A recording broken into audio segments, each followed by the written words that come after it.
Hello, Reshmi. Good afternoon. Hello, everyone. I'm Reshmi. Today is about Q&A. How many years have you been a medium?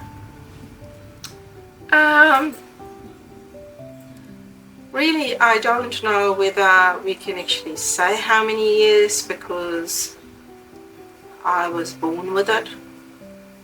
So when I was young, my mother told me that I was talking to spirits, and she caught me in the sugarcane plantation, busy in conversation with a spirit who had just passed and was a friend of the family, and I was playing with the spirit, and my mum was looking for me for hours and I was gone, apparently just very happy in the middle of a grown sugarcane farm. And so they had to get a search party because my sister and I decided to go and play with the spirit. We didn't know that he was dead. I would have been about 6 years old. My sister would have been about 2. So after that, when they actually eventually found us, I became very, very sick, and I was bedridden for about a week until my mum took me to the temple.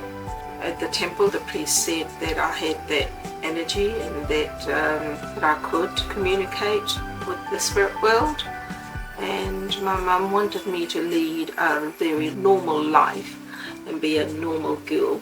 So my mum asked the priest to disconnect me from that gift.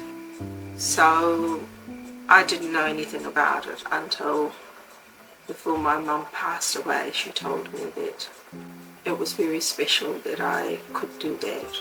This mum didn't realize that this is not a permanent situation.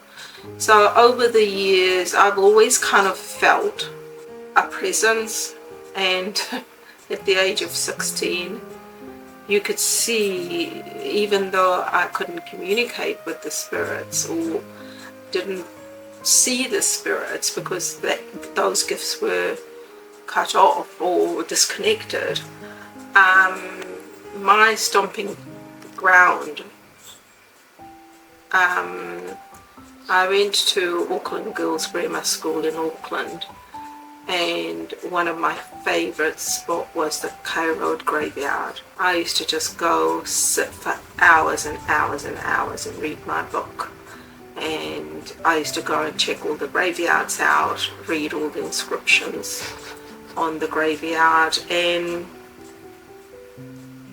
I just sometimes worked school, sometimes didn't feel like going to school, and so I'd just go and sit in the graveyard for a whole day,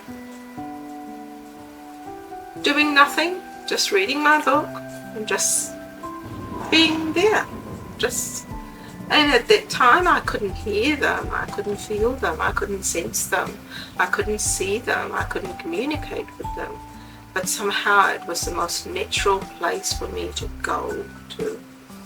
And one of the quietest and calmest place I found was in a graveyard. Even when I go to UK, I found that I'll find an old church, no one's looking, and even the gate is closed in a churchyard. I will go and I will sit there for hours. It's almost like I could always feel them, but I couldn't communicate with them. I couldn't see them, but I always felt presence around me. And you couldn't put your finger on whether it was your imagination or whether you definitely had it. So over the years, I was very envious of people like me.